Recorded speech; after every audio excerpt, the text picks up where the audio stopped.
Special guest naman si SB19 Justin, na alumni ng isang Is he gonna perform Moonlight? He is rehearsing Moonlight. Okay. NCAA school na College of St. Benil.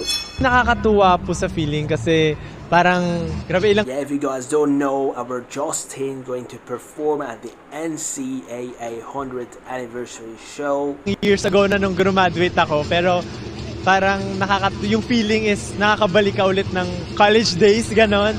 Para mag-perform sa isang You can see his face is quite excited for this show. event na ito, and sakto pa po, season 100, so nakakatuwa and nakaka-excite. Game na game si SB19 Justin sa rehearsals pala, pero hanggang dito lang muna ang pwedeng ipasilip. Para sa ikasandaang taon ng NCAA, may espesyal siyang handog sa mga 18 at mga NCAA fans. It's gonna be my first time performing a sing and dance solo. So, ayun po siguro yung aabangan nila. Sa lahat po, sana po yung makanood kayo ng NCAA Season 100. Bukas po yan dito sa MOA Arena.